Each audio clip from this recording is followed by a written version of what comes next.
It's one thing to hear all the statistics out there today, that in America there's an estimated 200,000 children trapped in sexual slavery.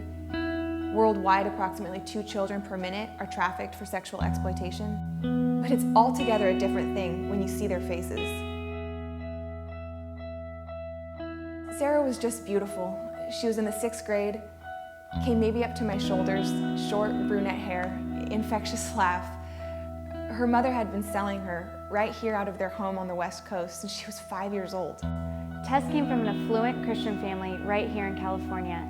Due to some sexual abuse she suffered by a stranger, she felt weak and dirty and fell prey to a pimp who was searching for his next victim at her high school. He lied to her, brainwashed her, and made her fall in love with him, only to trick her after months of grooming into running away with him. The problem is, when we hear these stories, our hearts break, and we want to turn away because the stories are so evil. But we can't do that, because it isn't just a story, it's real.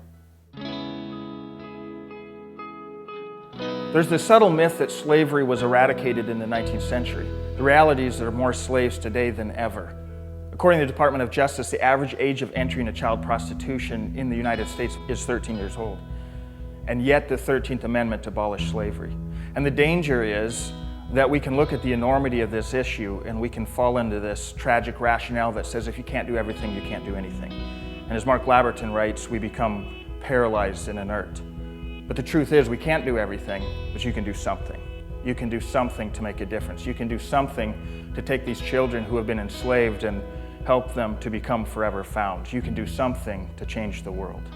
We exist to support the rescue and restoration of victims of child trafficking and prostitution by raising awareness and needed funds to support aftercare homes, both domestic and international, that are effectively rescuing and restoring these children.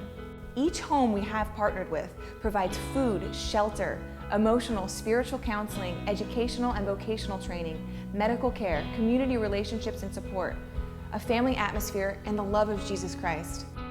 Along with our annual events to raise awareness and support for our aftercare homes, Forever Found's focus is on recruiting, developing, and promoting artists who are willing to give all or a portion of the proceeds from their work to rescue and restore these victims. But whatever your gift is, we can use it. We can show you how to use the tools in your hand to tangibly play a role in the rescue and restoration of children like Sarah. I think the most beautiful thing is that God can take the most unworthy of us and give us purpose. With wholehearted surrender and faith, He can and will use you immeasurably more than you can imagine. Log on to foreverfound.org to find out how you can use the tools in your hand.